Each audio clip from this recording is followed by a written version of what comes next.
तो चलिए आज एक ऐसे मुद्दे पर बात करते हैं जिसने हाल ही में पूरे देश को झकझोर कर रख दिया है। हम बात कर रहे हैं मेडिकल प्रवेश परीक्षा नीट यूजी 26 के रद्द होने की। देखिए, ये सिर्फ कोई लॉजिस्टिकल फेलियर या किसी एक एग्जाम के कैंसिल होने की खबर नहीं है। सच कहूं तो ये एक बहुत ही गहरा मानवीय संकट है। आज के इस विश्लेषण में हम समझेंगे कि कैसे ये उन लाखों छात्रों के टूटे हुए सपनों की कहानी है जो हमारे देश का भविष्य है। तो चलिए सीधे इस मुद्दे की गहराई में चलते हैं और इस पूरे संकट को उन छात्रों की नज़र से देखने की कोशिश करते हैं जो इसका शिकार हुए हैं। एक छात्र का ये बयान देखिए, हमने परीक्षा के लिए अपना दिन रात एक कर दिया था, अब हमें फिर से उसी दबाव का सामना करना पड़ेगा। ये सिर्फ कुछ शब्द नहीं हैं, आप उस हताशा और धोखे को महसूस कर सकते हैं जो आज लाखों छात्र महसूस कर रहे हैं। 3 मई के उस एक दिन के लिए जो सालों की मेहनत की गई थी ना, वो बस एक झटके में पूरी तरह से शून्य हो गई। और अगर आपको समझना है कि यह संकट असल में कितना बड़ा है, तो बस इस एक नंबर पर गौर कीजिए। 22.7 लाख, 22,70,000 से ज्यादा बच्चे। जरा सोचिए, इतने सारे भविष्य के डॉक्टर जिनका करियर आज अचानक से एक अनिश्चितता के भंवर में फंसा हुआ है। ये कोई छोटा मोटा नंबर नहीं है, ये उन 22 लाख परिवारों की उम्मीदें हैं जो हमारी परीक्षा प्रणाली पर अपना सब कुछ दांव पर लगा देते हैं। द शैटर्ड ड्रीम, महीनों की कड़ी मेहनत का नुकसान। आइए देखते हैं कि इस एग्जाम की तैयारी के पीछे की असल सच्चाई क्या होती है। देखिए, मेडिकल की तैयारी करना कोई हंसी खेल नहीं है। इसके लिए सालों तक खुद को एक कमरे में बंद करके पढ़ाई करनी पड़ती है। ये बच्चे अपने परिवारों से दूर रहते हैं। दिवाली, होली या किसी भी पारिवारिक समारोह में जाना तो भूल ही जाइए। इनका हर एक दिन एक बहुत ही सख्त रूटीन और न जाने कितने अनगिनत मॉक टेस्ट देने में बीतता है। और ये सब किस लिए? क्योंकि हमारे देश में एमबीबीएस की सीटें बहुत ही लिमिटेड हैं और कंपटीशन का जो प्रेशर है उसकी आप कल्पना भी नहीं कर सकते। ये तैयारी उनकी दिनचर्या नहीं होती, ये उनका पूरा जीवन बन जाती है। और इसी भयानक मानसिक स्थिति को ये दूसरा बयान बिल्कुल सटीकता से पकड़ता है। लोगों के लिए ये कहना आसान है कि बस फिर से तैयारी कर लो, लेकिन मानसिक रूप से ये बहुत मुश्किल है। मतलब आप सोचिए, उसी एग्जाम के लिए उसी जानलेवा प्रेशर वाले माहौल में खुद को फिर से झोंक देना, ये साइकोलॉजिकली इंसान को अंदर तक तोड़ देता है। इस झटके से बाहर आना बिल्कुल भी आसान नहीं है। एनाटॉमी ऑफ अ बिट्रेयल, 3 मई का समझौता। अब इस स्लाइड के बारे में जो बात सबसे ज्यादा चौंकाने वाली है वो ये है कि आखिर इतने कड़े सुरक्षा दावों के बावजूद पेपर लीक हुआ तो हुआ कैसे? इस लीक का स्केल सुनकर आप सच में हैरान रह जाएंगे। परीक्षा से 15 दिन से लेकर पूरे 1 महीने पहले तक लगभग 410 सवाल धड़ल्ले से व्हाट्सएप ग्रुप्स पर शेयर किए जा रहे थे।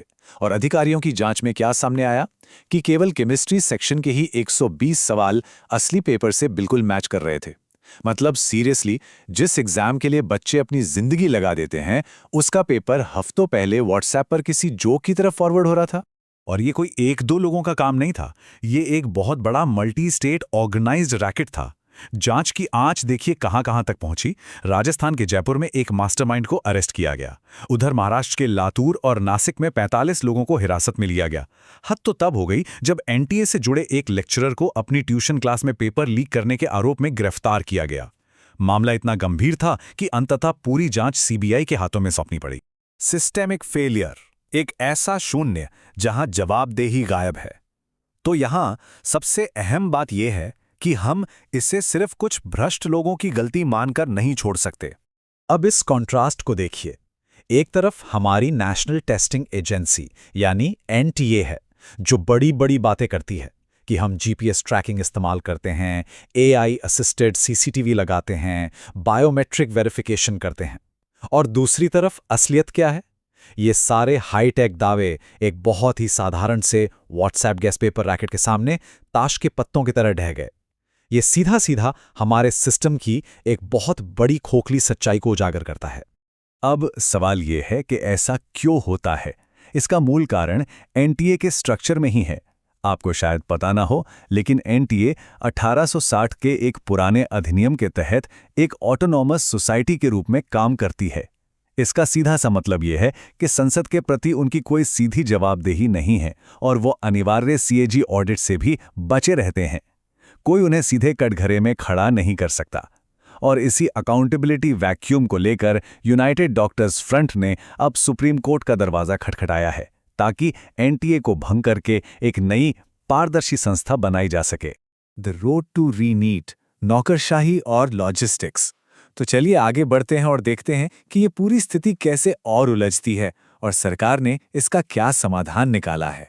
इस टाइमलाइन पर जरा गौर कीजिए, आपको समझ आएगा कि ये सब कितनी अफरा तफरी में हुआ है। 3 मई को एग्जाम होता है, फिर धांधली की खबरें आती हैं और 12 मई को अचानक परीक्षा रद्द करने का ऐलान हो जाता है और फिर 21 जून को दोबारा एग्जाम की डेट दे दी जाती है। बस कुछ ही हफ्तों के अंदर लाखों बच्चों की सालों की मेहनत जीरो हो गई और उन पर ये एक नया अल्टीमेटम थोप दिया गया। अब इस डैमेज को कंट्रोल करने के लिए एनटीए ने कुछ फैसले लिए। उन्होंने कहा कि सभी 22.7 लाख बच्चे फिर से एग्जाम दे सकते हैं, किसी को कोई नया रजिस्ट्रेशन नहीं करना होगा और पुरानी फीस भी रिफंड कर दी जाएगी। इसके साथ एक बड़ा प्रपोजल ये भी आया है कि 2027 से नीट को पूरी तरह से कंप्यूटर बेस्ड टेस्ट यानी सीबीटी में बदल दिया जाएगा, ताकि आगे से ऐसी चीजें न हों। और ये आधिकारिक पब्लिक नोटिस इस बात को बहुत अच्छी तरह से दर्शाता है। इसमें एनटीए ने कंफर्म किया है कि री एग्जाम 21 जून 2026 को होगा और टाइमिंग वही दोपहर 2 बजे से शाम 5:15 तक रहेगी। इसी के साथ इस दूसरी गाइडलाइन में ये भी साफ कर दिया गया कि छात्रों का पुराना डेटा और उनके जो एग्जाम सेंटर थे वो वही रहेंगे, उनमें कोई बदलाव नहीं होगा। वैसे इस समय छात्रों को यही सलाह दी जा रही है कि वो पैनिक ना करें और अफवाहों से बचने के लिए सिर्फ इन्हीं ऑफिशियल नोटिस पर भरोसा करें। द लिंगरिंग टोल, लॉजिस्टिक्स के परे। अब हम वापस उस पहलू पर आते हैं जो सबसे ज्यादा मायने रखता है, वो इंसान, वो बच्चा जो इस पूरे सिस्टम की चक्की में पिस रहा है।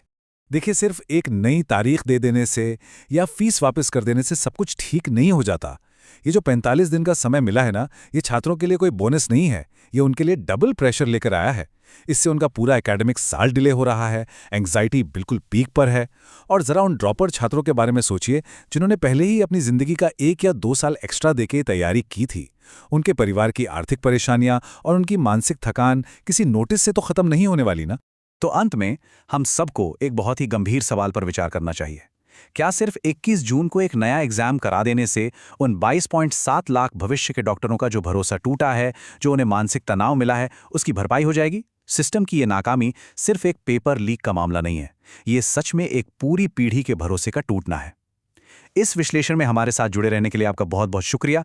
चीज़ों को गहराई से समझते रहें और इस अहम मुद्दे पर अपना विचार जरूर रखें।